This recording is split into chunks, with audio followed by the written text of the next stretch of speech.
G'day. Today down the shed, I'm just double checking our fuel pump plunger height on the TD42. We replaced this fuel pump not long ago. Now it's just a second handy. Lined up most of the marks, so they should have been pretty much bang on. I brought the tool, just an eBay special, roughly 50 bucks-ish, and banged it in, and we'll see how we go, and I'll show you what I've done. So to install the tool, it goes into the back of the fuel pump, and I found it easier to pull all the fuel lines off to actually get to this plug. Remove that plug. That's a 12mm socket you'll need.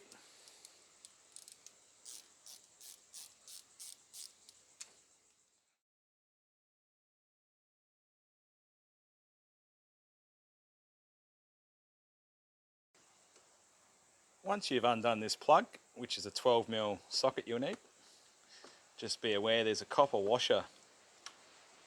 It's meant to be there, which is there. Just be aware of that. Now you can install the timing tool, which screws into place.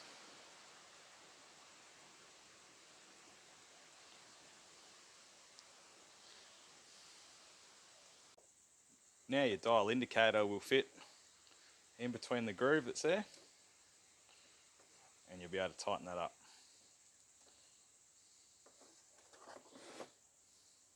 Depending on what stage you're at, I've just got the engine at top dead centre, the ZZ marks on the fuel pump lined up. I've disconnected fuel lines to make it easier if we do need to rotate the fuel pump, and it also makes it easier to get the tool into place, which I'll show you that. Had to remove a bracket for the throttle cable that goes on the back of the pump. That's it just there. Just to give me a bit more access to get in. Once you have your gauge in place, making sure the engine's at top dead centre and the ZZ marks are lined up, we want to rotate that anti-clockwise roughly 20 to 25 degrees. Some harmonic balancers only have the single mark, which will be top dead centre. So rotating it anti-clockwise will bring you to a second marking, which some harmonic balancers have got. That's roughly 30mm apart.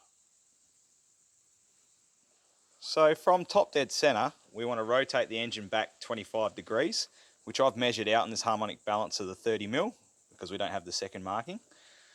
And once we get to there, we want to make sure the gauge isn't moving anymore, so we can zero it. So I'll just move around to there,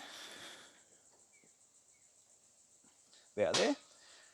So now what I'm going to do is just rock it back and forth. So I'm just going anti-clockwise still. The gauge has stopped moving. Now I'm going clockwise until the gauge just moves. Yep, there we go. I'll go back again till it stops. And that's lined up with that mark I've just put on there. With our gauge set to 0, I'll turn the engine clockwise now, back to top dead centre, and that should give us our reading of how much height that plunger's at. We're about there. Now that's at 0.62/3-ish, which is actually awesome. That's what it's meant to be from factory, according to the workshop manual.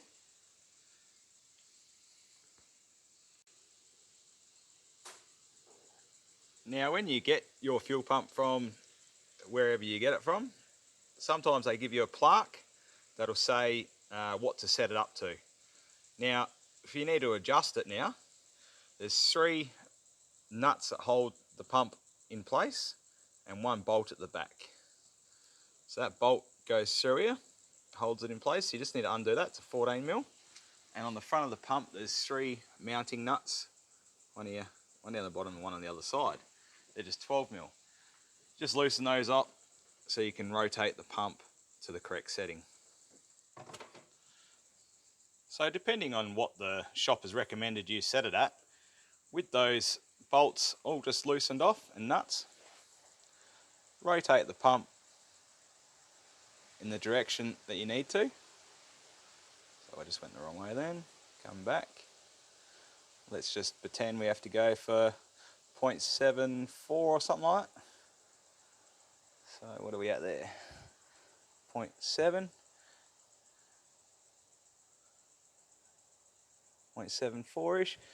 Now once you do these nuts up, that'll adjust as well. Also I've got the engine still at top dead center.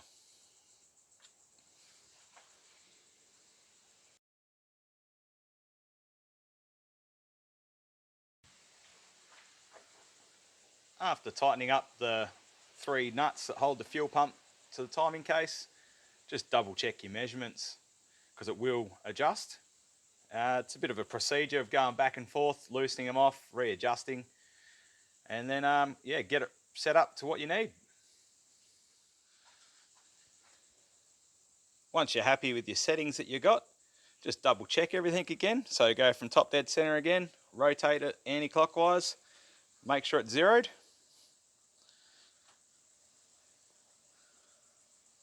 There we go, right on the dot. And then go back again. And if it's not right, just readjust. There we go. I'm going to give that a crack. Now you've double checked it. Just remember to tighten up that back bolt, holds the fuel pump to the bracket which is bolted to the engine, and then go ahead and put everything back together. Dirty thumbs up. Hope this video helps you out if you're setting up your fuel pump. But if you're not sure, just line up the marks the best you can, take it down the shop. I've done a video on how I replace a fuel pump on a TD42. I'll put that in the description, and that's about it. All right, take it easy.